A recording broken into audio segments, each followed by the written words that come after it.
You can have chapters and navigate through your videos with chapters, and if it supports it, you can have subtitles in alternate languages.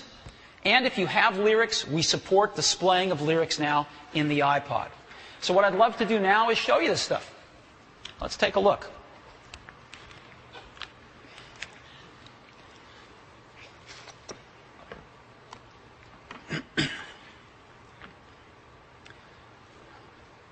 Excuse me.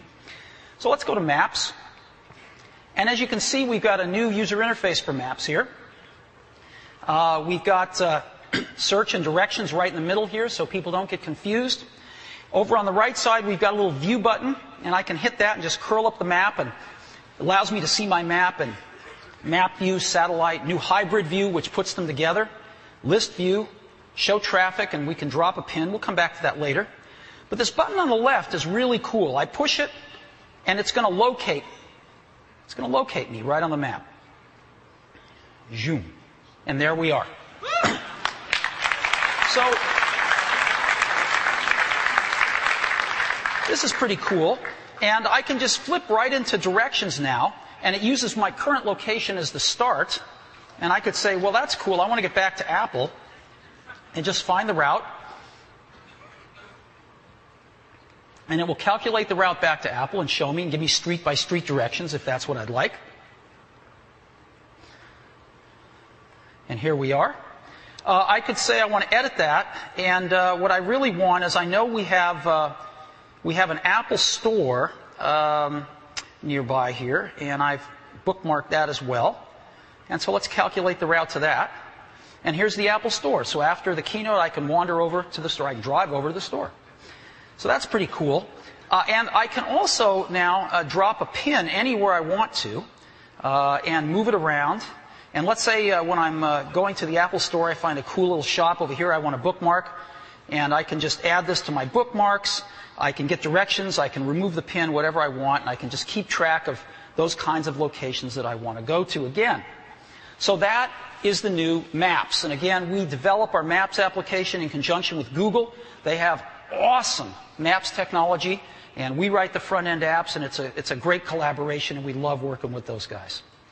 So, I want to now SMS more than one person at once. And I'm going to bring up a new message here. And I'm going to just, well, let's say I want to send it to Phil and Scott.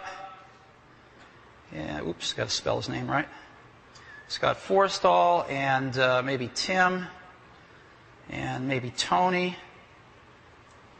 Tony Fidel right there. And I could just say hi. And this will actually send a message to him now. And so I'm sending a message to 4 people here, which is kind of nice. But as you know, our SMS client keeps track of the conversations that you're having with these people. And so if I go back now after sending this, it's right here at the top of my list right there, you can see. And if I want to send another SMS to all of these folks with one click of my finger, I've addressed it and I'm ready to go. So it's pretty nice. So that's sending SMSs to more than one person at once. Web clips. Web clips is pretty cool. So I go to my Safari browser. I'm looking at the Apple home screen now. And I'm going to go to Google because they have these really cool apps now that work with the iPhone. And I think I might use them a lot. And here they are, coming up now. And what I can do is I now have this plus button right down there at the bottom in the center. And I can just push this plus button. And what's going to happen is, in addition to have add to bookmark, I have add to home screen. And I can mail a link to this page if I want to. So I'll say add to home screen. And it comes up and I can rename it if I want. And it shows me the icon that I'm going to get. And I say that's just fine. Let's add it. And so now that icon is now added to my home screen. I'm going to go get another one. This one takes a while to load, but it's the New York Times. It's a great website. And we'll just go ahead and wait for it to load here. Because web clips can be more than just a website. They can also remember where I've zoomed and panned to. So on the New York Times, I often like to just look at the front page and look at the technology section here once it loads in. And we'll just scroll down here for a second as it loads in. And we'll zoom up to the technology section. There we go. And that's what I want to see. And we'll just go ahead and say add this to the home screen. And we'll get rid of the whole New York Times and just put NYT, because that takes up a little less room. And we'll add it. And now I've got a New York Times right here, right? And I just touch these and I go right back to those websites, which is really cool. Now, I may want to customize my home screen. And so what I can do is just touch any icon for a few seconds, and they all start to jiggle. They all get a little restless. And I can do whatever I want. I can take something out of the dock if I want. I only have 3 things in the dock. I can say, I'm going to use these Google apps a lot. I'm going to put them right in the dock there. I'm going to take my New York Times and just slide it over to the right of the screen, and it goes to another page that I've made with all my other web clips on it. And when I'm done, well, I can go back here if I want, and I can just, move stocks down here, and I can move, my calendar over here, whatever I want to do. And I just push home, and I'm done. And now my icons have been rearranged, and I can go see some of these other web clips. I can just push Bank of America. They have a great mobile banking app here, and I just go right to it. It's that simple. And I can create up to 9 of these home screens and just literally flick between them with a flick of my finger. So there you have it.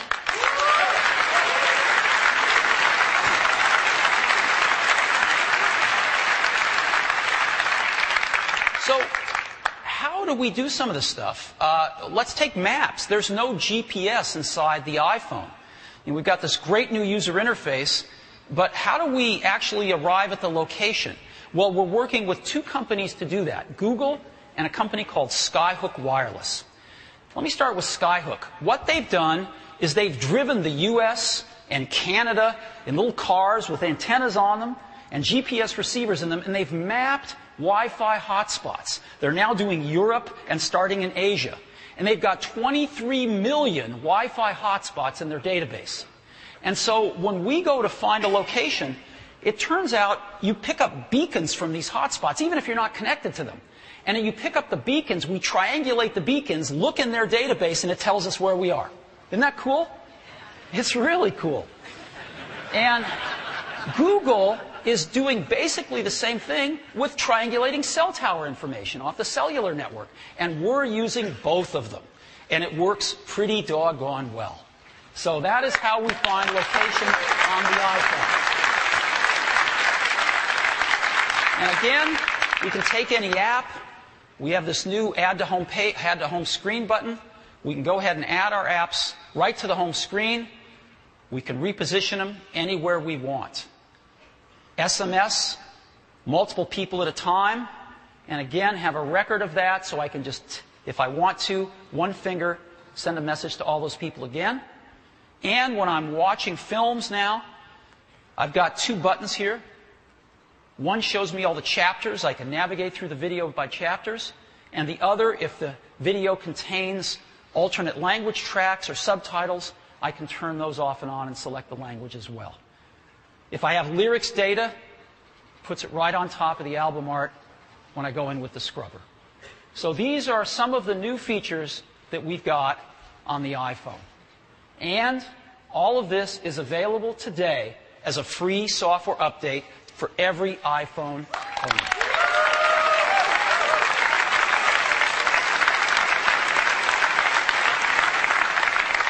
The iPhone is not standing still. We keep making it better and better and better and giving free software updates to our users. So, that's the iPhone. What about the iPod Touch? They do have the same software system inside. What can we do for the iPod Touch today? Well, we're doing something pretty big. We've decided to add 5 apps to the iPod Touch. We're going to add our amazing Mail app, our Maps app, which you just saw, Stocks, Notes, and Weather. And this is what it's going to look like for the iPod Touch. Mail, Stocks, Notes, and Weather maps with Wi-Fi location, because the iPod Touch has Wi-Fi. So whenever we can pick up those Wi-Fi beacons, we can use Skyhook to find the location, even on an iPod Touch that doesn't have a cellular radio in it. Web clips, customize the home screens, the same stuff we just heard on iPhone, on the iPod Touch. And starting today, we are going to build it into every new iPod Touch that leaves the factory. And for existing iPod Touch users, it's going to be just a $20 upgrade. And you get all these new features. And available today on iTunes. So you can just go to iTunes, plug in your iPod Touch.